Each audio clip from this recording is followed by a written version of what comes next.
da forma correta, porque ele deixou uma indagação, né? Disse assim: vocês têm que descobrir isso. Ao longo da caminhada vocês vão ver como Deus vai guiar vocês. Mas uma realidade que a gente pode ver hoje, em todo o contexto mundial, né? A gente vê que tem uma corrente diferente. E isso dentro da palavra de Deus.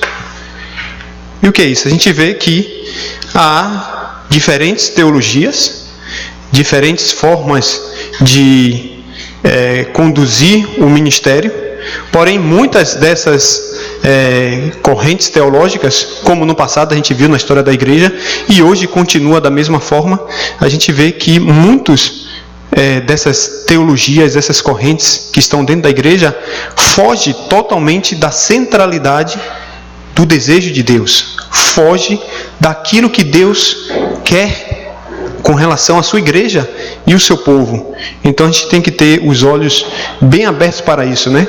E a gente vê que por trás dessas correntes teológicas e todo esse sistema que a gente vê hoje, vem a ação das trevas, que não quer que o homem viva de acordo com aquilo que Deus deseja. E isso é fato, isso é real. E por isso que a gente vê toda essa desordem em todo o contexto mundial, né?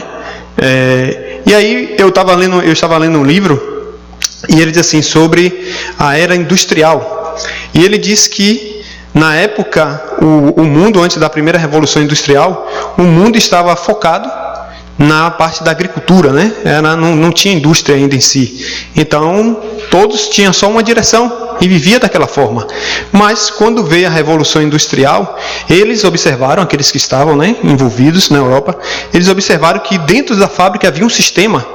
Porém, em si, no contexto da sociedade, não havia esse sistema. E que sistema era esse? Por exemplo, eles, na fábrica, tocava o sino ou um apito para direcionar o horário de comer, o horário de sair, o horário de chegar, de começar a trabalhar. Então, para que esse sistema entrasse, né, essa corrente entrasse na sociedade, o que foi que eles fizeram? Eles implantaram o mesmo sistema da fábrica nas escolas, para que as crianças crescessem com essa mentalidade do que seria o futuro delas, né? Que todos estavam agora focados em entrar naquele ramo de trabalho, em melhorar a vida, ajudar a nação, no sentido que iniciou na Europa e tal, né?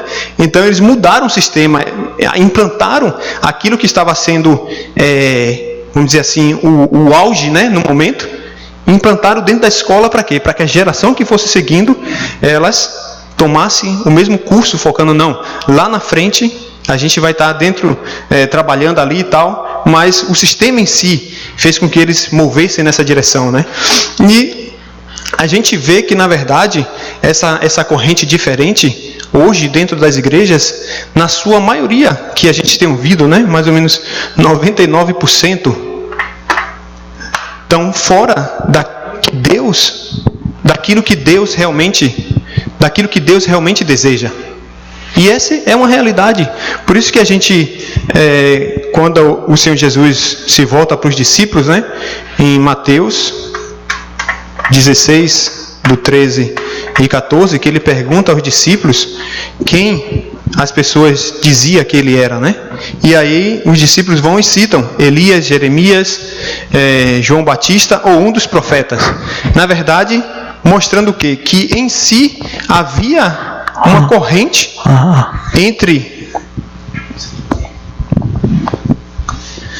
havia uma forma de se olhar, né, a Cristo, mas não via ele realmente quem ele era, mas estava vendo ele de uma aparência ou de alguma, representando algum daqueles homens que influenciaram a história, mas não via ele realmente como a palavra descrevia dentro da promessa de Deus, que o Senhor tinha prometido que viria esse Messias que resolveria não o problema da nação, mas o problema da humanidade.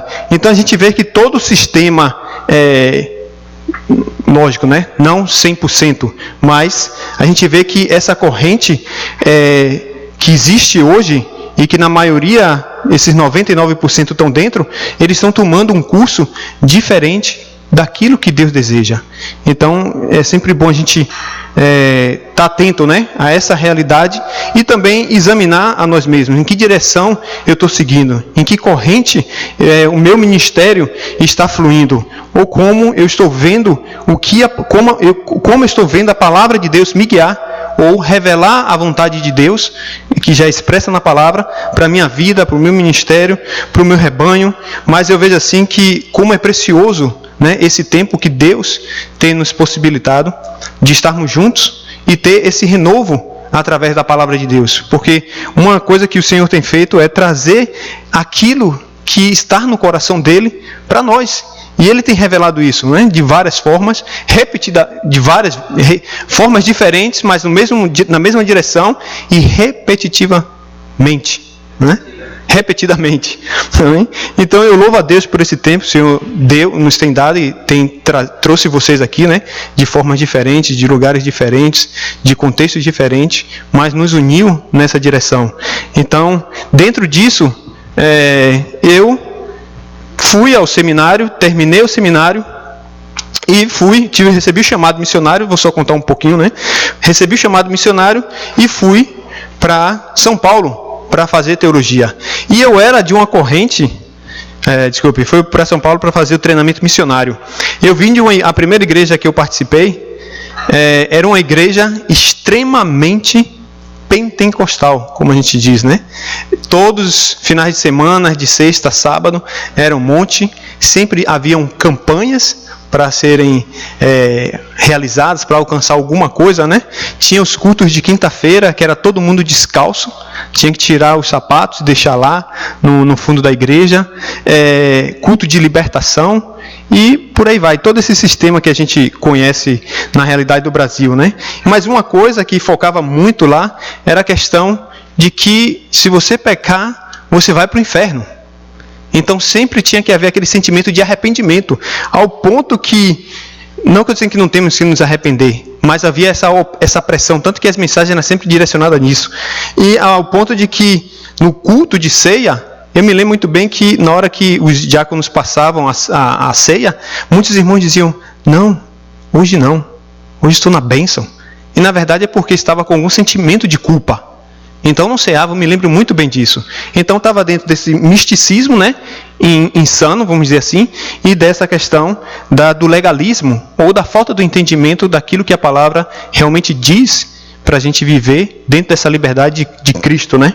E aí eu saí dessa igreja e aí fui para onde? Fui para São Paulo e fui parar dentro de uma igreja presbiteriana chinesa, onde era um contexto totalmente diferente, dentro desse ritmo de liturgia, de hora, pontuação, tudo bem detalhado, né? Para a gente ter aquele momento do culto ali de 1h30, 2 horas no máximo, adorando ao Senhor, que era algo totalmente diferente da minha realidade, aonde eu vivia.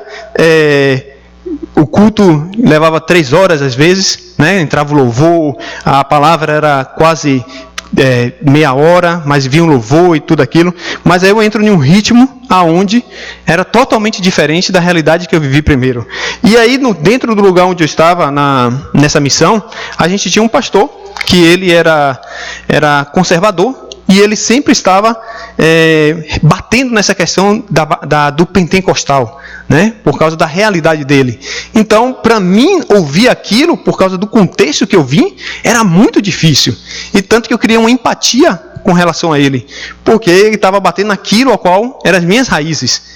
Eu dizia, não pode ser, isso é porque ele é frio, não, isso é por isso e por aquilo, porque não entende o mover do Espírito, mas era a minha realidade dentro daquilo que eu cresci, né? Foi onde eu aceitei Jesus. E dentro aí me batia com outra realidade da segunda igreja, que era totalmente uma tradição, né, presbiteriana, que também já me fazia viver o evangelho de uma forma totalmente diferente daquela realidade onde eu tive que me encaixar. Então a gente vai ver que existe esses contextos, né? Mas onde é que está a corrente da palavra e a direção que Deus quer que a gente siga, né? Em que direção? Então a gente vamos ver isso aqui. A gente vai ver que Ponto 1.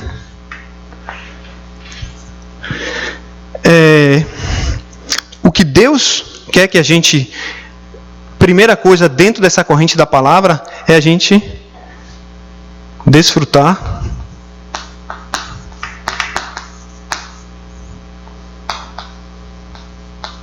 Emmanuel, que quer dizer Deus conosco.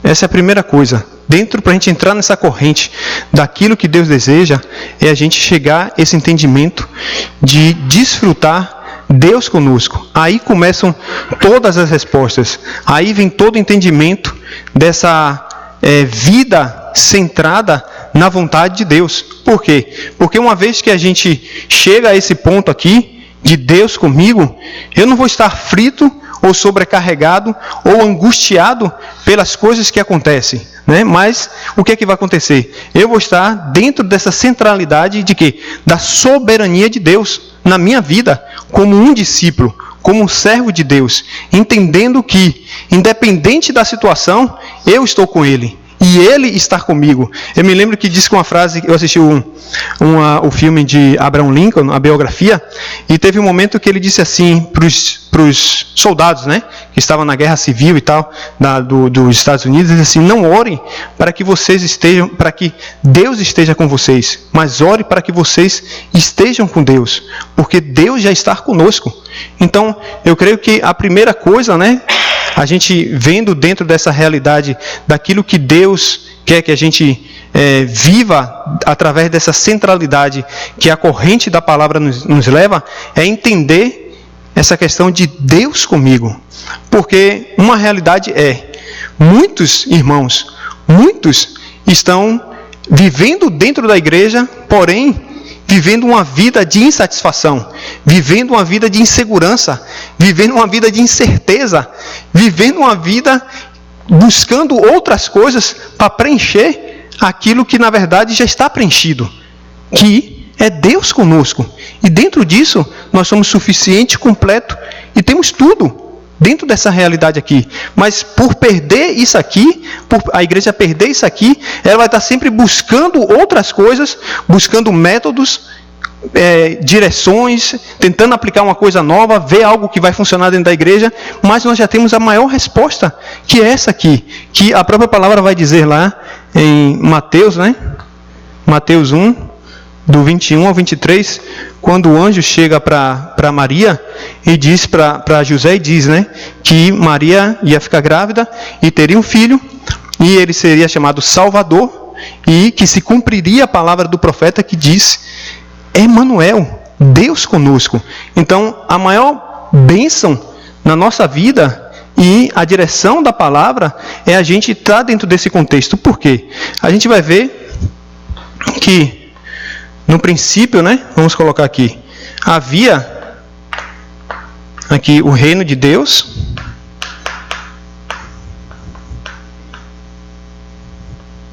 e aqui a terra, né, ou os céus, vamos dizer aqui os céus, e aqui a terra. E aqui nos céus a gente vê que é a eternidade. A gente vai ver que aqui é ilimitado.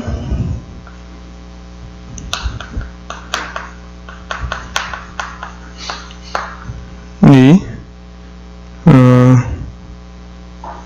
a vida. Aqui havia tudo, né? Os anjos. Então, e na terra, as coisas físicas, espirituais aqui também. E aqui, o físico. Estão as bênçãos, né? As coisas que Deus... E aí aqui a gente vê o homem. A vida que Deus deu. E limitação, o limitado. Mas dentro disso aqui, a gente vai ver que essas linhas pontilhadas, no princípio, o homem, ele tinha acesso a Deus. E havia essa comunhão Não havia limitação entre o relacionamento de Deus com o homem. Então o homem estava em um relacionamento perfeito com Deus. E dentro disso, ele era completo. Ele era suficiente, não tinha necessidade de nada, porque ele estava com o Criador. Ele estava desfrutando tanto daquilo que Deus deu a ele para viver, como ele estava conectado nos céus. E aí a gente vai ver isso em Gênesis 1:27, né? E Gênesis 1:28. O homem foi criado à imagem de Deus e o homem tinha as bênçãos de Deus. E a gente vai ver que aqui também, o que é que Deus deu? Gênesis 2:17. Deus deu a palavra dele ao homem para que o homem vivesse através dessa palavra. Para que o homem, através da palavra, estivesse conectado com Deus. E Deus também, Gênesis 2:7, ele fez o homem, né, do pó da terra e deu fôlego de vida. E o homem, nesse contexto, era um homem perfeito, desfrutando da criação junto com Deus, né, desfrutando da bênção da comunhão com o Senhor. E ele também, sobretudo, ele tinha a palavra, que era o elo entre Deus e o homem, que era a forma para ele permanecer dentro desse relacionamento e conectado com a eternidade. Era a palavra o ponto, né, principal. Então a gente vai ver que, desde o princípio, a vontade de Deus era que o homem estivesse desfrutando desse relacionamento perfeito com Ele. Que o homem estivesse dentro desse contexto de se relacionar com Ele e viver para o seu Criador. E aí a gente vai ver que dentro desse contexto aqui, havia alguns pontos que era o quê? Deus governando, né? Governando o homem.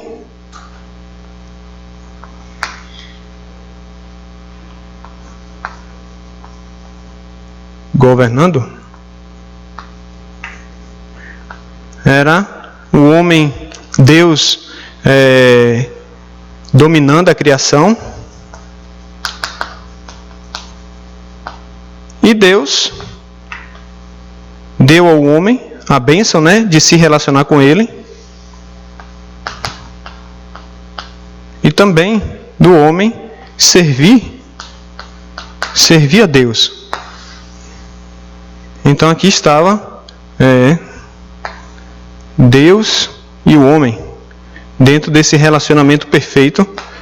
Deus como Criador, como governador.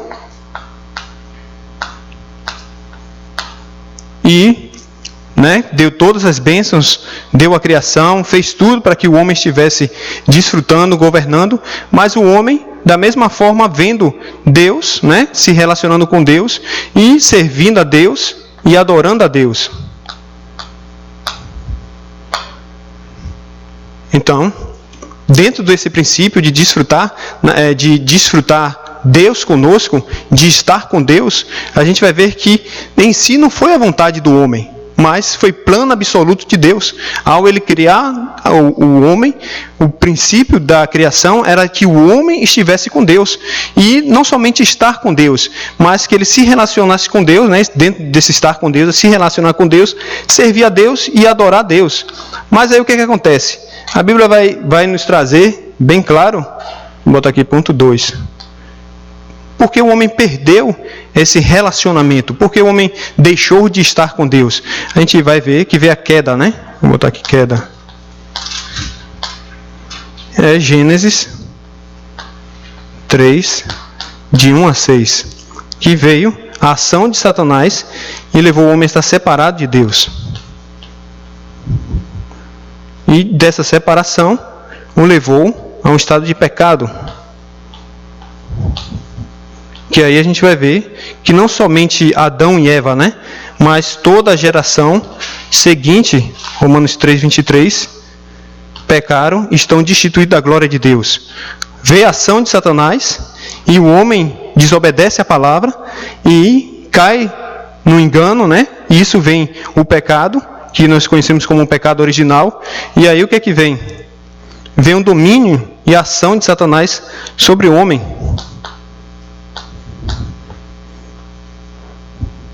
1 João 1, 3:8, a parte A. Todos pecaram, todo aquele que comete pecado está dominado, escravizado por Satanás. Então, o homem que deveria estar desfrutando um relacionamento com Deus, o homem que deveria estar servindo a Deus, adorando a Deus, ao ele dar ouvido a Satanás, né? Em vez de ele guardar a palavra de Deus, dentro disso aqui, de Gênesis 2:17, ele cai no engano de Satanás, e dentro disso vem a separação, vem a ação do pecado, né, de ele ter comido do fruto e ter desobedecido a palavra de Deus, e vem a ação de Satanás. Então aqui o que acontece? O homem deixa de estar com Deus e agora está só, separado de Deus. E dentro disso, o que acontece? O homem que deveria estar seguindo aquilo que Deus, o objetivo pelo qual Deus o criou, para desfrutar e continuar nesse relacionamento perfeito com o Senhor, agora ele está separado de Deus, ele está escravizado pelo pecado, e ele está dominado por Satanás. Então, não tem outra forma a não ser vir os problemas, que aí nós chamamos dos 6 problemas, né? Os 6 problemas do homem separado de Deus. O terceiro, o descrente,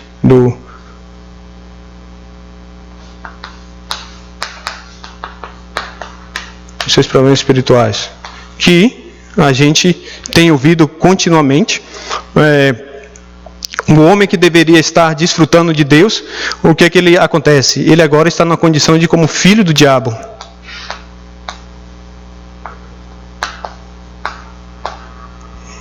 Isso é João 8:44. Ele que deveria estar adorando a Deus, servindo a Deus, ele agora não tem outra forma a não ser viver embaixo do domínio da idolatria. 1 Coríntios 10:20. Eu me lembro que minha mãe, uma vez ela chegou para mim e falou assim: pegue umas balas e leve e dê na rua. E eu, adolescente, não sabia o porquê. Cheguei e entreguei aos amigos. E no final ela disse: quando sobrar, antes de você dar todas as balas, pegue 2 balas e jogue no mato. E eu fiz, né? Peguei as balas e joguei no mato. E quando foi à noite eu falei: por que a senhora me pediu para que eu fizesse isso? Ela disse: na verdade eu estou fazendo uma oferenda a Cosme e a Damião, para que ele me conceda algo, né? Eu não lembro, na verdade. E isso nós morávamos lá no mesmo bairro que o pastor Fabrian. E eu me lembro que depois desse evento aqui, o que é que veio? Eu me envolvi com drogas. Meu irmão caçula, que ficou louco praticamente, vivia como um animal dentro de casa. Ele passou a dormir com minha mãe, e ao ponto de minha mãe ter que colocar comida, a comida que dava a ele, tinha que abrir a porta assim devagarzinho e botar por baixo da porta, assim, pela brecha da porta, né? Ele fazia as necessidades dele dentro do quarto. Então era praticamente um estado, era um inferno na terra dentro da casa. Ele brigava com o meu irmão do meio, com o meu irmão mais velho. Quando alguém pegava nele, ele corria, jogava água no corpo, assim a casa ficava toda molhada. Então era uma situação terrível. E eu, na minha adolescência, não entendia o porquê nós estávamos sofrendo daquele jeito. Não havia paz, era gritaria, era a porta, ele pegava a faca, esfaqueava a porta, o sofá rasgado, era assim, um desastre total, um caos total dentro da casa. E eu não entendia aquela realidade, do porquê, né, nós estávamos sofrendo daquele jeito. E eu procurava de todas as formas uma resposta. No espiritismo, no catolicismo e por aí vai. A gente tinha uma tia que era macumbeira e ela fazia macumba para tentar resolver aquela situação que o meu irmão estava vivendo e que a gente estava vivendo, né? E eu, por outro lado, envolvido nas drogas. Então era um caos total dentro da casa, né? Nós éramos 5 no total. Mas hoje eu posso entender que aquele ato de minha mãe trouxe aquela maldição sobre tudo que a gente passou a viver, né? Não só a questão do ato de idolatria, mas o ato veio, na verdade, porque já estavam dentro dessa condição aqui, vivendo separado de Deus, escravizado por aquela realidade, né, de Satanás, e não tinha como ela não fazer para tentar resolver outro problema que já tinha, a não ser ela buscar ajuda de ídolos. E aí vieram mais problemas dentro da família, né? E aí disso aqui, o que acontecia? O que acontece? Vem os problemas mentais. Mas o que eu penso aqui, dentro dessa realidade aqui, quando a gente fala dos problemas mentais, eu vejo que dentro daquilo que a gente está falando é de uma corrente diferente. Quando a gente olha para a realidade de muitas igrejas e de muitos cristãos, muitos acabam vivendo dentro de um contexto como esse aqui. Ainda estando dentro da igreja, mas não desfrutando da identidade e da autoridade e das verdadeiras bênçãos que ele tem. Por quê? Porque, ainda que esteja dentro da igreja, está sofrendo com os problemas mentais. Ainda que esteja dentro da igreja, não tem a dependência do Espírito Santo de Deus. Então está se apoiando em alguma outra coisa. No dinheiro, no profeta, nisso, naquilo. E em si, que deveria estar vivendo como um filho de Deus, de acordo com a palavra, acaba vivendo embaixo de uma condição, né, espiritual, desordenada, desastres e por aí vai. Não, é filho de Deus, porém vivendo como filho do diabo. E essa é uma realidade. E aqui, dentro desses problemas mentais, a gente vê muita realidade, né? Por exemplo, quando eu estive em Salvador, eu falei sobre isso. Essa vez que eu fui em Salvador, eu passei em uma cidade de São Paulo e fui na casa de um pastor. E quando a gente conversando e eu olhando assim a realidade em si da casa, eu fiquei surpreendido, né? Porque por ser um pastor de uma igreja e tal. E ao sentarmos todo dia eu estava jantando e almoçando com ele, e ao eu olhar a realidade assim do que estava ao redor, era assim de me deixar surpreso, né? E eu comecei a orar a Deus e me veio a oportunidade aonde o menino, o filho, ele diz assim: pastor, eu não consigo dormir de noite. E a mãe foi e disse também: na verdade, eu também não durmo muito bem. E ela tinha os olhos todos negros, isso aqui, né? E dava para ver que realmente orelha. Então, e veio, na verdade, pelo menino, né? Que ele tinha dito isso. Então, aí eu, dali, comecei a compartilhar sobre a autoridade do Filho de Deus. E a gente ficou um bom tempo na mesa conversando. Mas eu pude ver a condição que em si eles estavam vivendo, né? E o pastor sentado na mesa e só observando a esposa falar e dizer que não dormia, e o filho também dizer que não dormia. Então, quando eu compartilhei sobre a questão da identidade de filho de Deus e aquilo que a gente deve viver, não como um incrédulo, né? Não dentro dessa condição daquilo que vem dos que os problemas são maiores do que o nosso Deus. Então, dali completei a mensagem, né, que estava compartilhando, oramos, e no outro dia, quando eu voltei na casa para almoçar, o menino veio e disse: pastor, eu dormi, essa noite eu dormi. E eu aí disse: amém, que você continue dormindo, que você continue desfrutando, né, daquilo que eu compartilhei com você. Dê o folheto a ele do caminho da salvação para a criança, medite nisso, ore, porque é direito de um filho de Deus descansar à noite, desfrutar do bom sono, né? Dormi e acordei porque o Senhor me guardou, me sustentou. Então, mas essa realidade aqui, o homem não tem como escapar. Por quê? Porque ele está separado de Deus e dentro desse problema fundamental que é espiritual. Então, de qualquer forma, vem esses problemas mentais e emocionais. E a gente vê essa realidade dentro da igreja. São muitos irmãos que estão vivendo isso. Então, precisamos analisar isso e levar eles dentro da corrente da palavra para que haja essa transformação, né, na forma de viver. E aí a gente vê Mateus 11, 28. E aí o que vem? O 4. E os problemas físicos. Que é o quê?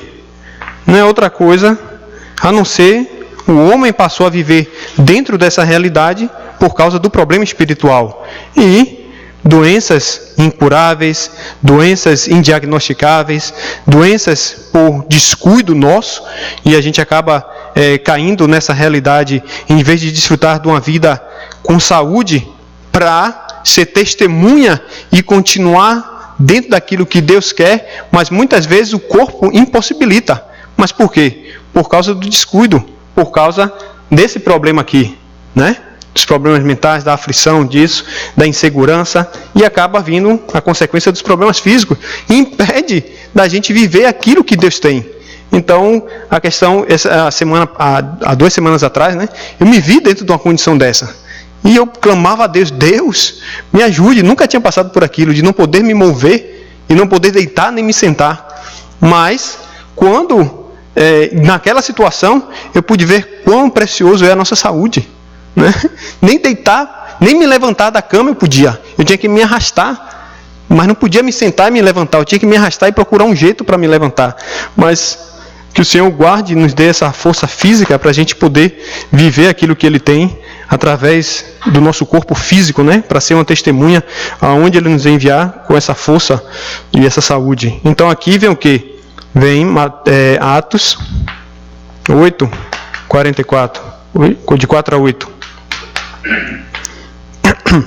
E aqui a gente vai ver que é o problema após a morte.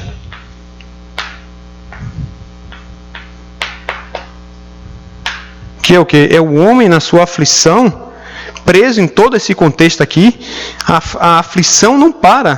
Por quê? Porque ainda depois da morte tem a condenação eterna, né? Eu vou escrever réu, o inferno.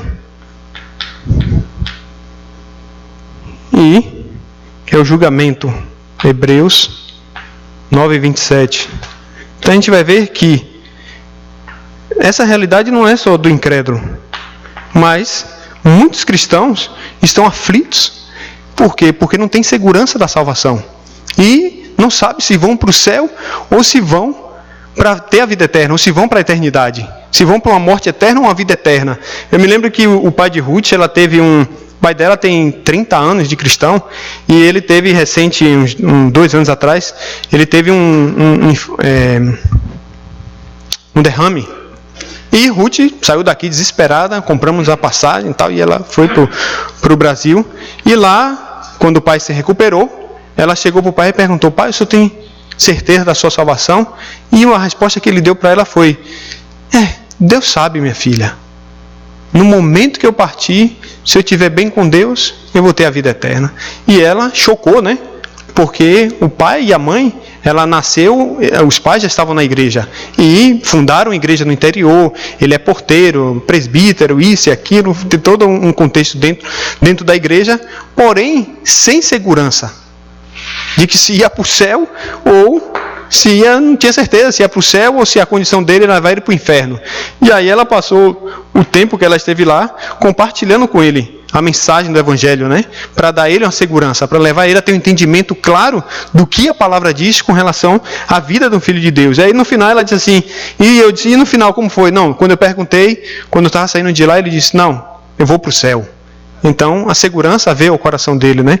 O entendimento veio ao coração dele. E o sexto, que é o quê? Que é a herança espiritual. O que é isso? A gente estava conversando outro dia com o pastor.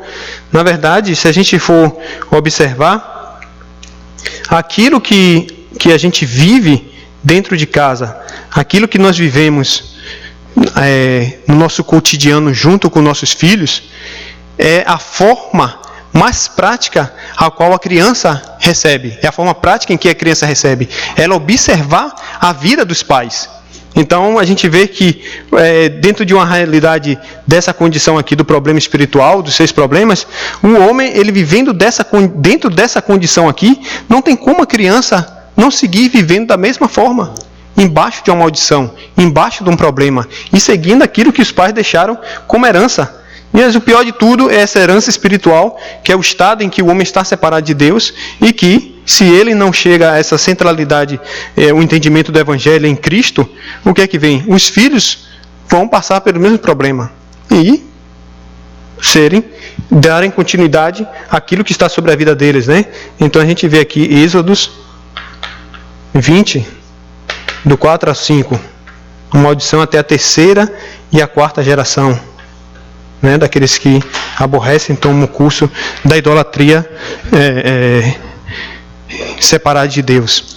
Mas, voltando aqui, deixa eu agora entrar aqui nessa segunda parte.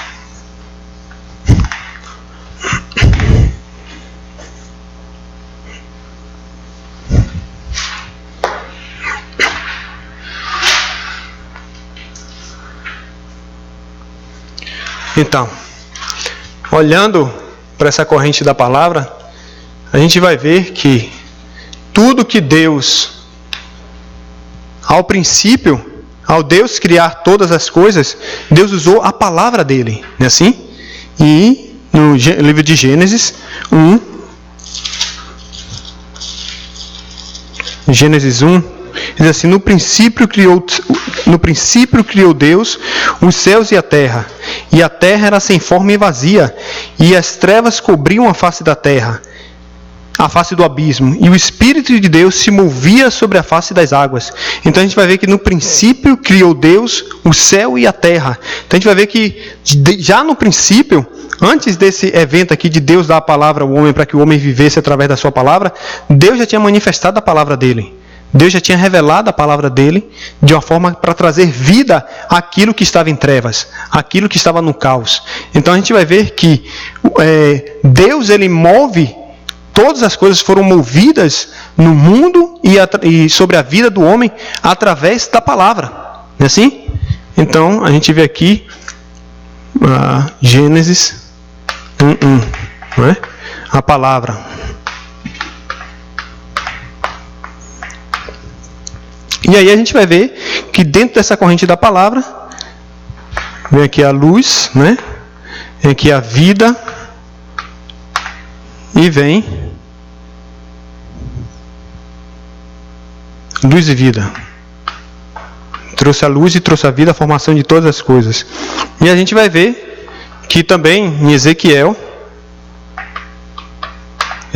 47, quando a Bíblia vai falar da questão das águas que saíam do templo, e essas águas, quando ela corria do templo, vinha vida. Aonde ela passava, ela trazia vida. Então, confirmando a palavra de Deus, né, como trazendo vida aonde ela passava, a palavra de Deus trazendo a luz e formando todas as coisas.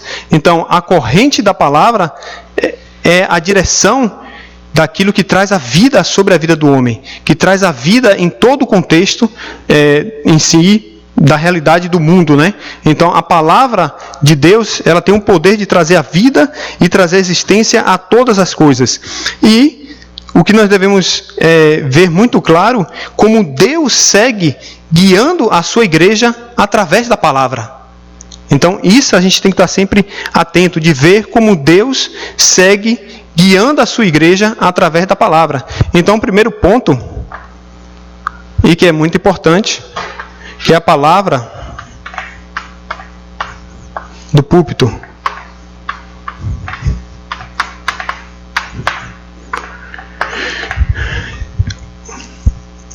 Eu coloquei essa parte aqui só para a gente ver uma realidade daquilo que, como em si a igreja é o problema espiritual do homem separado de Deus, mas em si é como uma boa parte, né, da igreja, ela segue vivendo dentro de um contexto de não desfrutar a palavra de Deus, de não ter a palavra de Deus como toda autoridade, como suficiente.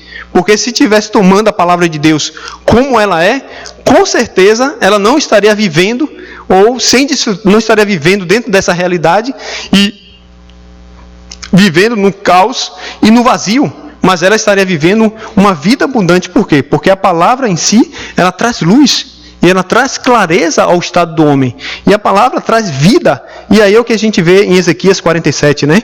Que a água fluía do templo, e essa água representa a palavra de Deus. E aonde ela passava, ela trazia vida. Então, dentro da igreja, como Deus está guiando a igreja? Através da palavra que sai do púlpito. Então, os irmãos, os pastores e as irmãs que estão aqui, que têm esse momento de estar diante da igreja, ministrando a palavra, compartilhando a palavra, são de extrema importância. Por quê? Porque através de nós é que sai essa palavra que traz vida a esses irmãos. Porém, o que levar em si a igreja a entender essa realidade aqui do poder da palavra que é pregada no púlpito. Por quê? Porque muitas vezes, por exemplo, a gente ouve a palavra, né, da mensagem, e dali saiu da igreja, daqui a 5, 10, 15, 20 minutos, você pergunta, já não tem mais a palavra, já não lembra mais. Ou passaram-se 2, 3 dias, esqueceu.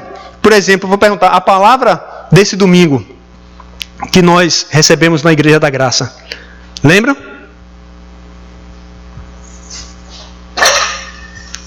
Eu sei que é com tradução e tudo, e é difícil, né, gente? Mas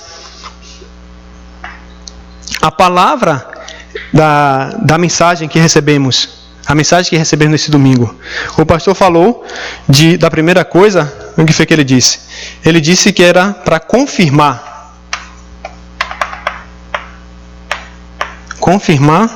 a palavra no campo. Assim como Deus disse, né? Ele usou essa palavra. Por quê? Israel, Moisés, Deus disse assim, ele não vai ouvir, ele vai endurecer o coração. E Moisés, quando entrou lá diante de Faraó, realmente ele estava com o coração endurecido. Assim como Deus disse, ele pôde confirmar no campo. E aí, o que nós temos que confirmar no campo?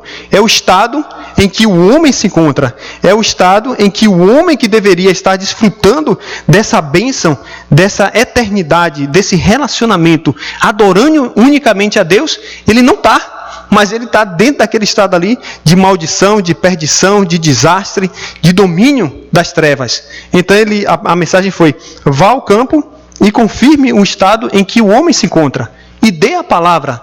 Compartilhe a verdade do Evangelho, porque somente o Evangelho pode trazer essa mudança e essa realidade, mudança da realidade em que o homem vive. Então, o primeiro ponto ele falou sobre isso, né? Confirme a palavra, aquilo que Deus disse, veja o estado do campo. E a segunda coisa, alguém lembra? O segundo ponto. Está no caderno.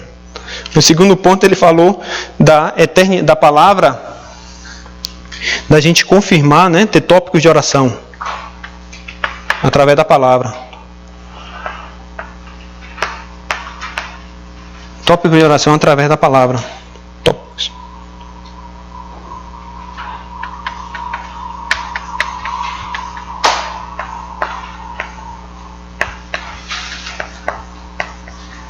Tópicos de oração através da palavra. Porque ele diz assim, que a gente não devemos tomar os nossos próprios pensamentos, mas devemos tomar posse daquilo que a palavra de Deus fala. E aí, através disso, vem os tópicos de oração, né? E aí vem o entendimento daquilo que Deus deseja. E uma vez que a gente vê aquilo que Deus fala e confirma, a gente ora. E Deus é quem cumpre. Deus é quem nos guia através desses tópicos de oração que já estão revelados na palavra. Então ele diz, deixe toda a sua forma de pensar, deixe as suas experiências, né? Mas tome a palavra e ore através da palavra. Busque os tópicos de oração correto dentro da palavra, porque com certeza é Deus que cumpre a sua palavra. E aí a terceira coisa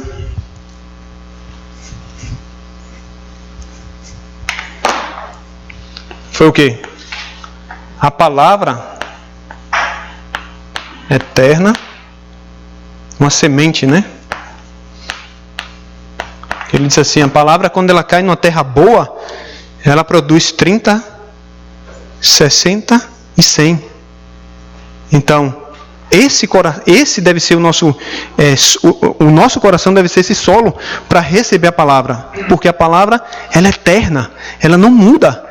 Passarão todas as coisas, mas a palavra do Senhor não passará. Então, esse é o estado do evangelista, né? Esse é o padrão da nossa vida para a gente tomar a palavra de Deus, essa palavra que permanece para sempre, essa palavra que traz vida, essa palavra que traz entendimento, essa palavra que transforma todas as coisas. E eu tenho que receber essa palavra no meu coração e ela tem que ser essa semente que vai florescer, que vai produzir frutos. Né? E aí tem todos aqueles outros terrenos, mas eu tenho que preparar esse terreno para receber a palavra. E como é que a gente prepara esse terreno? Através da nossa comunhão com o Senhor, através da adoração com o Senhor. Não só no domingo, né? Mas todos os dias. Porque o domingo é a resposta do culto semanal. Então, essa realidade aqui a gente tem que levar a igreja dentro dessa corrente aqui da palavra, né? Da mensagem que é transmitida no púlpito. Para que através da palavra do púlpito, ela possa receber respostas. Para que ela possa ver a palavra continuamente durante a semana e viver através da palavra. Isso dá força à igreja, isso dá força ao crente, ao ele meditar na palavra, a ele voltar novamente lá naquilo que está escrito, né, o que Deus falou através, e daí vem os tópicos de oração, e ele vê esse coração sensível para aquilo que Deus quer fazer através da vida dele, ao ele tomar posse dessa palavra. Então essa foi a mensagem que o Senhor nos deu nesse domingo, né? Que estava dentro do Êxodo 7. Né? Então, é levar a igreja, ver a importância da palavra. E então, uma das coisas que nós fazemos aqui é o quê? Levar a igreja a escrever a mensagem. Ela ouvir a mensagem, ela escrever a mensagem. Por quê? Porque depois ela pode estar meditando na palavra. Então, ter a palavra do púlpito, né? Meditar na palavra do púlpito, escrever a palavra do púlpito. E uma das coisas que os pastores fazem aqui, no momento em que eles estão ministrando, sempre é duas pessoas que estão escrevendo a palavra. Aquilo que ele está falando, eles estão digitando. Por quê? Porque depois que termina o culto, eles pegam a mensagem, né? E entrega a todos que estão ali saindo da igreja. Não sei se vocês já viram. No final fica sempre várias folhas, que é a mensagem do púlpito. Então, cada irmão vai lá, pega e tem a mensagem toda escrita. Fora o que está o esboço no diário, né? Mas em si, eles dão a palavra digitada para que a pessoa possa meditar, para que a pessoa possa estar recebendo força diante da semana, né, durante a semana, através da mensagem do púlpito. Então, a primeira parte seria isso, levar, né, dentro dessa corrente, a gente vê a corrente da palavra através da mensagem do púlpito, como Deus está me guiando. E essa corrente, outra coisa que a gente pode citar é que levar a igreja a ter o desejo constante de ouvir a voz de Deus através da mensagem do púlpito.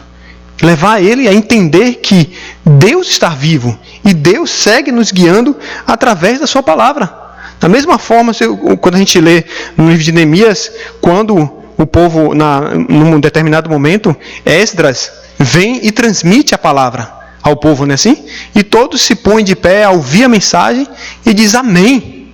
Por quê? Porque eles entenderam que a palavra iria se cumprir, porque a palavra estava sendo novamente anunciada. E a palavra que traz vida, a palavra que trouxe a existência de todas as coisas.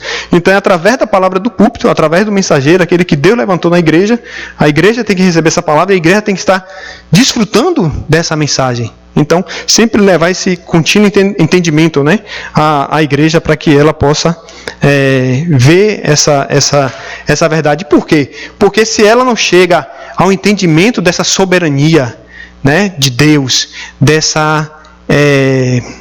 qual seria a palavra? Da soberania de Deus, de que Ele cumpre a palavra dEle, de que a palavra é viva e eficaz, muitos vão à igreja sem um sentido. Vão à igreja porque os pais levam, vão à igreja porque o amigo convidou, ou vai à igreja por tradição, ou por alguma outra situação. Mas uma vez que ele chega ao entendimento da preciosidade que é a palavra de Deus, ele vai ter o desejo e ter o prazer de estar ali para ouvir a palavra. Então já tem aquela ansiedade de estar para ouvir a palavra de Deus. Então a gente tem que estar sempre trazendo a igreja a esse entendimento, né? Dentro, e isso vem através dos treinamentos, né? Através do contínuo falar desse contexto aqui, da corrente da palavra que vem através da mensagem do púlpito. Então é levar o entendimento também que o culto é algo precioso na vida do cristão. Vamos botar aqui o 2. O culto, né? Então levar eles a ter esse entendimento do culto. Nós existimos para cultuar a Deus.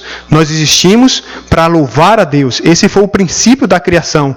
Porque no momento em que o homem deixou de ouvir a palavra de Deus, o que é que veio? Veio a ação de Satanás. Ele, em vez de guardar a palavra de Deus, ele tomou a palavra de Satanás como verdade. E aí a Bíblia vai dizer, no versículo 3 de Gênesis, que Deus, deixa eu só ler aqui, Gênesis 3, versículo 8, diz assim: ouvindo o homem e sua mulher os passos do Senhor que andava pelo jardim, quando soprava a brisa do dia, esconderam-se da presença do Senhor Deus, entre as árvores do jardim. Mas o Senhor chamou Adão, perguntando: aonde estás? Então a gente vai ver que, no princípio, já havia esse entendimento do homem estar com Deus para cultuar a Deus. Na brisa, no alvorecer da tarde, a Bíblia diz que Deus vai a determinado lugar no jardim e o homem que era para estar lá, ele não estava. Então, dali, por quê? Porque ele tinha perdido a palavra. Ele tinha sido enganado por essa ação de Satanás que levou ele a perder o quê? A centralidade da vida dele em Deus. Ou Deus no centro da vida dele, né? Então, perdeu o culto, o que é que entrou? Entrou o eu. Então, toda vez que o homem ele deixa de cultuar a Deus, é porque o eu está no centro. O eu está tomando conta, né? Então, não preciso de Deus. Eu não preciso ter Deus, depender de Deus. Ou estar buscando a Deus para resolver os meus problemas. Ou para eu estar diante dele, adorando a ele. Eu me lembro que em Taiwan, a gente evangelizando um japonês. Ele era da universidade. E levei ele até uma japonesa, uma irmã, né? E ela compartilhou a mensagem com ele. E no final ele disse: eu não preciso disso. Eu não preciso disso. Eu tenho meu trabalho, eu tenho a minha vida, eu tenho a minha formação. Porque eu preciso de Deus? Eu não vejo a Deus. Quando eu preciso, eu vou no templo. Mas esse Deus aqui que você está falando está muito distante da minha realidade. E ele foi bem claro: eu não preciso de Deus. Quer dizer, o eu no centro, né? Então nunca o culto vai tomar lugar. Mas é sempre a gente entender esse valor do culto. Por quê? Porque o sucesso do culto, né? É o sucesso na vida. Em todos os sentidos, né? Principalmente nesse sentido espiritual. Porque tudo começa no culto. Então, dentro disso aqui, a gente vê o porquê nós iniciamos, né, essa rotina pela manhã de estarmos com o Senhor, de estarmos adorando ao Senhor, de estarmos desfrutando dessa comunhão com Ele. Por quê? Porque é parte da nossa vida, é o centro da nossa vida. Deus é o centro da vida. Então, tenho que estar dentro desse contexto de adorar e de cultuar Ele. Então é a gente levar essa realidade, a igreja a essa realidade do culto, do valor e da preciosidade que é o culto. E não só isso, porque no culto o que é que vem? Vem a comunhão. Comunhão dos irmãos. E aqui estão todas as respostas, né? Dentro dessa unidade de um só coração, todo o coração e continuamente, para que a próxima geração possa entrar nesse contexto de uma vida com Deus, de comunhão, que a nossa vida está centrada naquilo que Deus deseja, é de estarmos nele. E vem do culto, não só o culto a Deus, né, mas vem outro ponto que é a comunhão com a igreja, a comunhão com os irmãos. E isso traz a unidade de pensamento, unidade de servir, unidade de entender aquilo que Deus deseja. Isso vem do culto, por meio da palavra e da comunhão. E aí a gente vê Salmos 133, né? Quão bom e suave é que os irmãos vivam em união. E isso é a realidade do culto. É o que traz o culto. Então, e dentro do culto, o que é o mais importante? É a palavra, novamente. Então, a gente tem sempre que levar a igreja, começando, né, da infância, dessa idade tenra, a questão da do que é mais importante o mais importante na nossa vida é a palavra. Então, aqui eu vejo que um ministério que foi até por onde nós chegamos a conhecer essa mensagem do cenáculo, né? Ou esse movimento aqui que a gente diz. Ruth estava grávida e a gente foi conhecer essa japonesa e ela falou assim, eu queria compartilhar com vocês sobre a questão de como você cuidar do seu filho, na questão técnica. Mas, antes disso, eu queria compartilhar algo que eu tenho aprendido e que tem ajudado muitas mães. Então, ela começou a compartilhar o caminho da salvação para mim, para Ruth, né, na igreja que a gente foi conhecer, na igreja coreana, lá em Taiwan.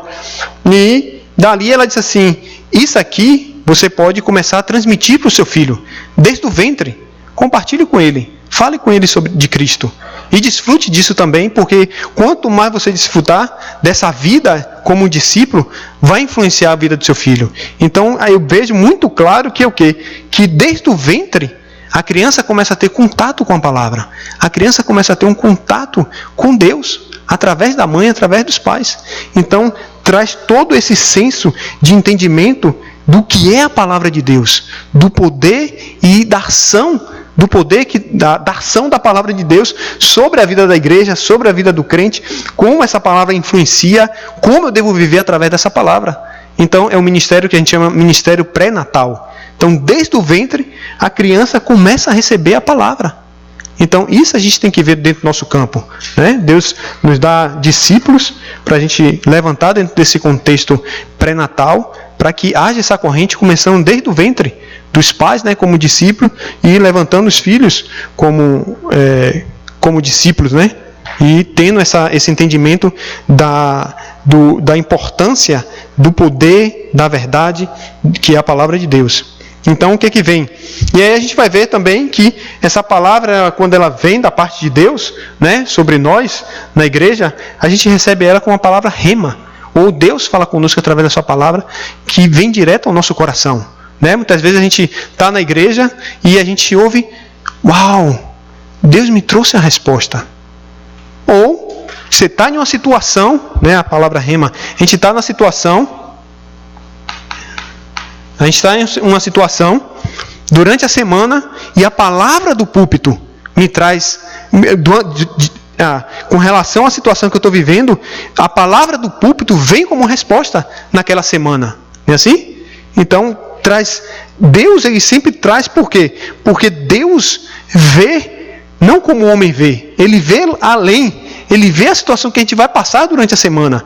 Ele vê aquilo que vai acontecer lá na frente. Então, a palavra rema, a palavra de Deus vem certeira. Porque Deus tem toda a responsabilidade sobre as nossas vidas. Amém? Então, a gente vê essa realidade daquilo que Deus, como Ele nos guia através da sua palavra e traz as respostas através da palavra do púlpito, né? Que ele vê o futuro e a palavra vem certeira. Eu me lembro que a gente tinha um jovem aqui conosco e ele estava fazendo treinamento e a palavra do púlpito daquela semana, a gente depois do culto, né, fazia o fórum no domingo à noite e a palavra naquele dia falou sobre o senhorio de Cristo e que Cristo como meu Senhor, eu tinha que me submeter a Ele. E muitas vezes, não como eu quero viver a minha vida, mas como discípulo, o que Deus quer, como o Senhor quer me direcionar. E eu tenho que deixar Ele me direcionar, porque Ele é Senhor. Ele sabe o melhor que Ele tem para mim. Então, foi a palavra daquela semana. E naquela semana aconteceu uma situação e Ele prontamente disse, não, eu não posso. Eu vou deixar tudo e vou voltar. E aí, na hora a palavra que veio foi, e o senhorio de Cristo sobre a sua vida? Você não disse que ia se submeter a Ele? Você não é discípulo? E agora? Ah, não, mas eu não posso suportar. Então Cristo não é seu Senhor. Você está buscando a sua vontade. Porque se Ele realmente fosse o seu Senhor soberano, né, o Senhor soberano sobre a sua vida, esse problema não seria um problema. Mas você entender o problema como o plano absoluto de Deus para a sua vida. E ter resposta dentro disso. E a palavra do domingo, Senhor, como servos, nos submetemos ao senhorio de Cristo. Então não tenho por que reclamar, mas eu tenho que entender toda a situação. Mas ele prontamente deixou tudo para cima e se foi, né? Mas Deus ele nos traz essa palavra rema, né, ao nosso coração. E essa palavra se cumpre em nossas vidas. Amém? Então, dentro disso, o que é que vem? Vem, só para a gente...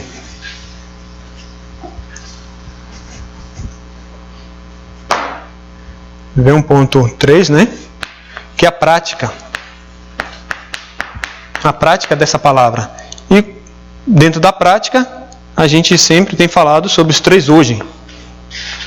O que seriam esses 3 hoje? Esses 3 hoje é a palavra do dia.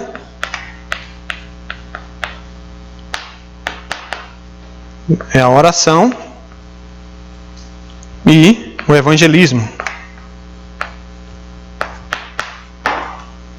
Então, esses seriam os 3 hoje, que seria a prática, né?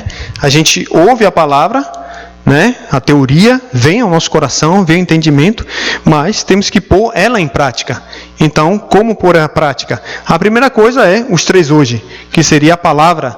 E essa palavra, que a gente fala a palavra do dia, vem através da mensagem do diário de oração, onde nós meditamos, e dali dizemos também que é a mensagem para o campo. Porque, na verdade, aquelas mensagens do diário de oração foram mensagens ministradas em diferentes conferências e diferentes cultos, que é resumida e é feito o diário de oração, né? Então, a primeira coisa é a palavra do dia. É eu começar o meu dia tomando essa palavra, desfrutando da palavra de Deus. É eu estar em plena comunhão com o Senhor, ao abrir os meus olhos, né, desfrutar desse momento com Ele e buscar o quê? A palavra que vai me guiar, que vai me dar resposta, que vai me dar poder e autoridade para mim discernir as astutas e ciladas de Satanás. Porque essa é a realidade da batalha espiritual. Uma vez que a gente perde a palavra, quando a situação vem e a gente foca no pensamento ou nos nossos sentimentos, a gente perde, né?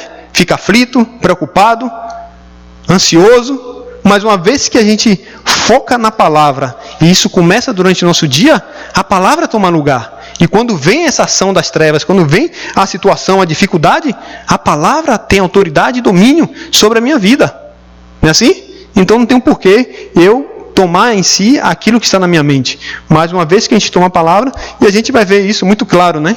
Em Mateus 4, a tentação de Jesus, que ele usou a palavra para desfazer um engano de Satanás que vinha através da palavra. Ele usando a própria palavra, né, para trazer. Da mesma forma, no princípio, ele conduziu Adão e Eva ao fracasso, à queda, porque ele fez eles perderem a palavra. Trouxe a dúvida da palavra. Mas uma vez que a gente toma a palavra continuamente, essa palavra é enraizada. E essa palavra dá fruto.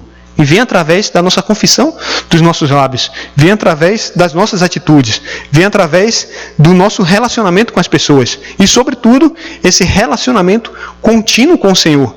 Então, é sempre levar, né, dentro desse contexto de como discípulos evangelistas, que a gente está nessa preciosidade que o Senhor tem nos confiado como ministros, levar essa realidade desses 3 hoje, né, que seria o devocional. Porque muita gente está dentro dessa condição na igreja, ou tomando outra corrente que não é a corrente da palavra. Né? O próprio Deus manifestado, o próprio Deus encarnado através da sua palavra, no sentido de nos dar entendimento da sua vontade através da sua palavra. Por quê? Porque perde isso aqui. Perde essa realidade aqui. Da palavra, do desfrutar da palavra. E ao perder isso, vêm os problemas continuamente, especialmente isso aqui. Porque a palavra é suficiente para nos dar resposta. A palavra é tudo, então não tem um porquê eu buscar a mim mesmo, né? Eu buscar meu braço forte, ou eu tomar a minha própria decisão diante das coisas, mas de acordo com a palavra a gente segue. E da palavra o que é que me leva? Me leva aos tópicos de oração.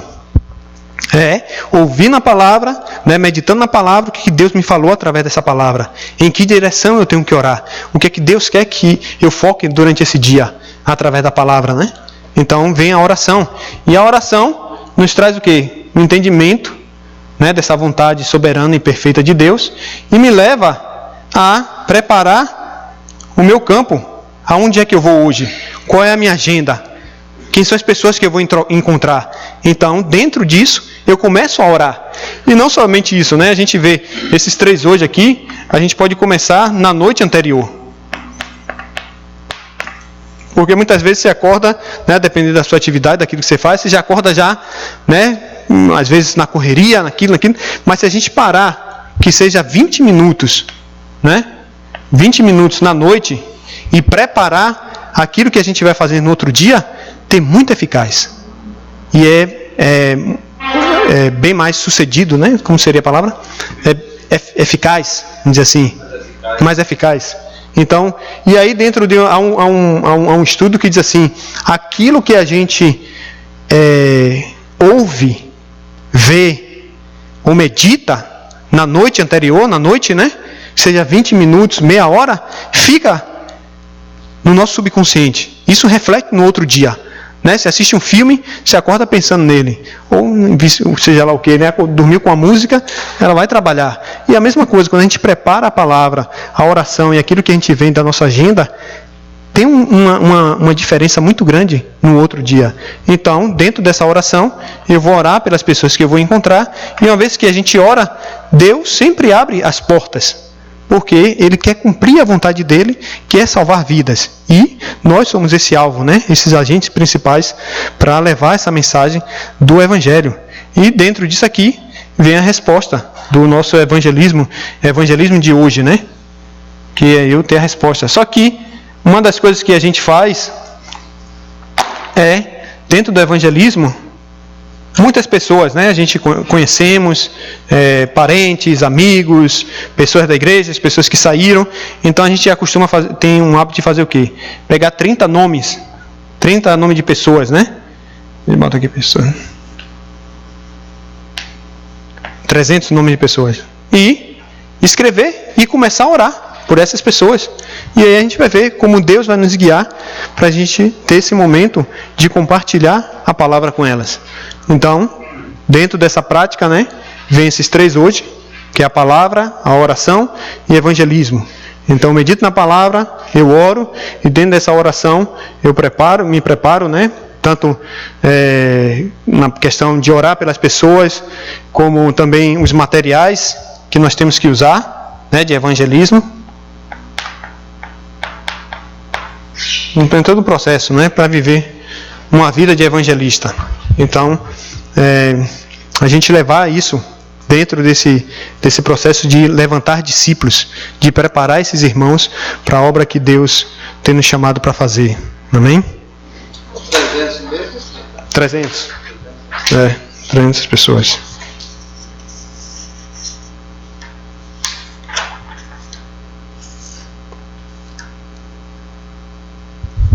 Então, quando nós fazemos isso, o que é que vem aqui? Para a gente terminar, ponto 4, tem a resposta de Deus, que é o cumprimento. O que seria isso? A gente vai ver que os discípulos se reuniram, né, no cenáculo, Atos 1. E aí, o que é que veio? Atos 1:8, a promessa de que o Senhor enviaria, Atos 1,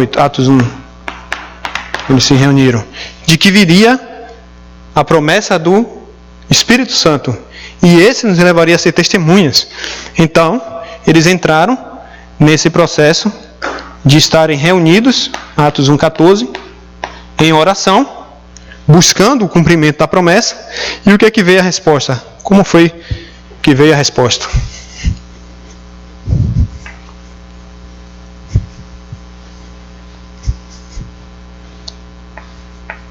Atos 2. O que é que veio? A Bíblia vai dizer que veio a ação do Espírito Santo.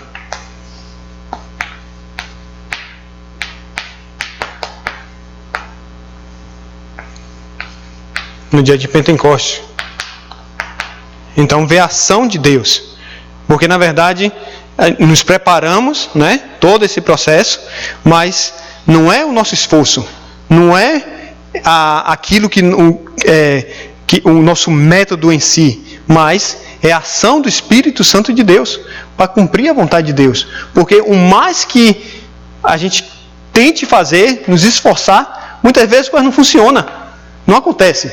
Mas uma vez que a gente busca e tem uma continuidade, o que é que vem?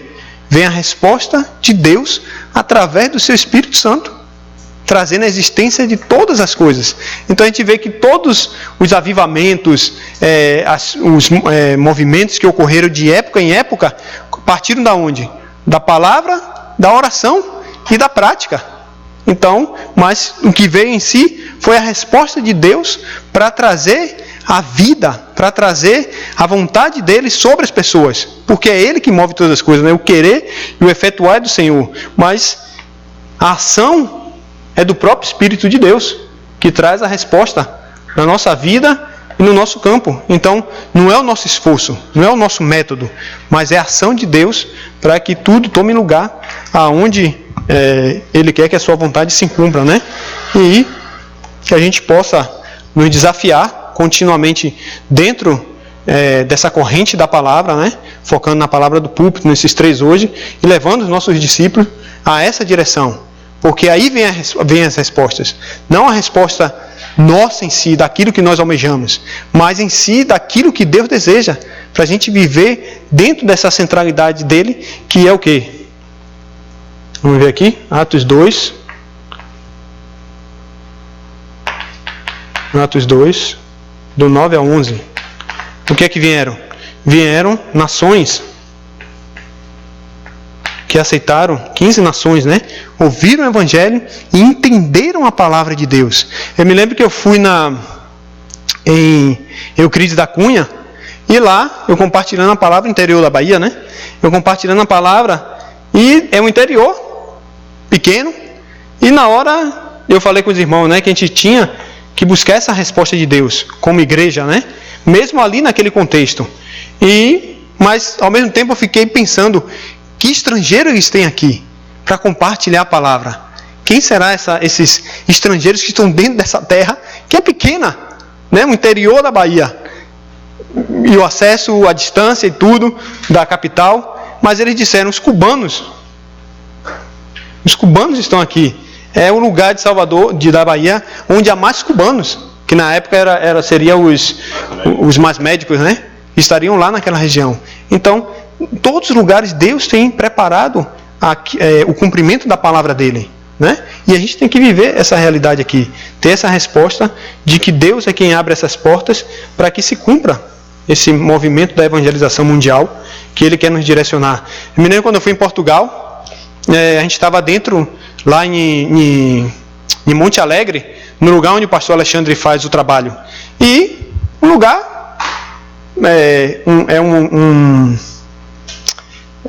uma casa de idosos. Então estavam ali os idosos, as famílias e tal, celebrando, era alguma festividade, e o pastor Alexandre iria compartilhar, fazer um momento de louvor com a esposa e a família.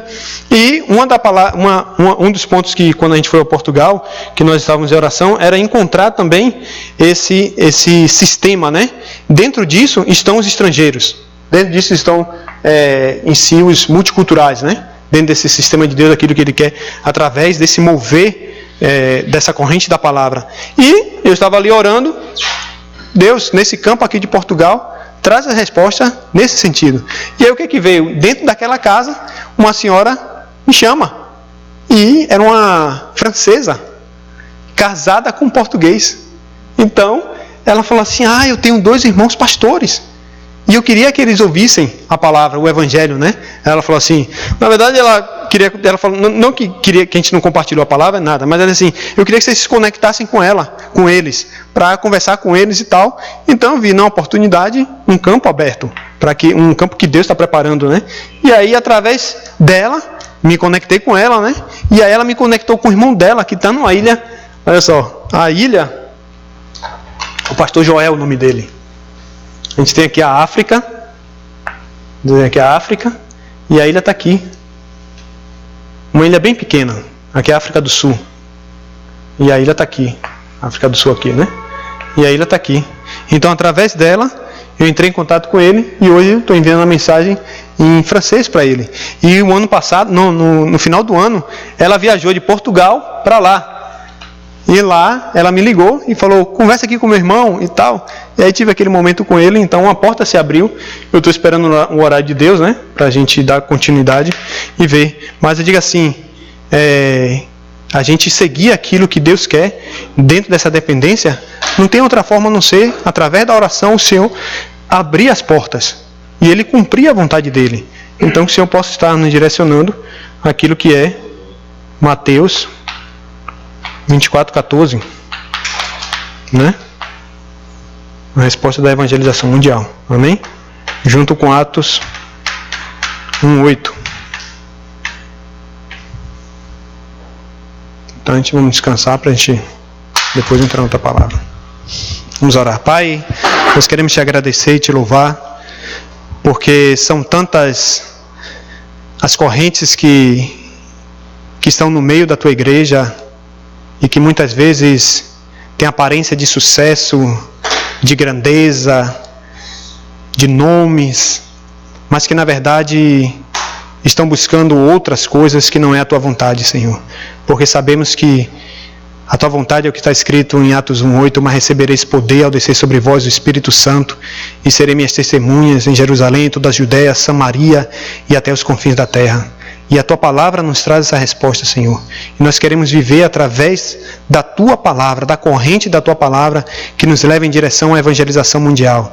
E sabemos que não é na nossa força, no nosso entendimento, na nossa capacidade, naquilo que nós temos, mas é através da ação e única do Senhor por meio do teu Espírito Santo. Então já te agradecemos por essas respostas que iremos desfrutar e ver em nossos campos, no Brasil, em Portugal e em outras nações, Senhor. Em nome de Jesus Cristo, nós oramos e te agradecemos. Amém. Amém.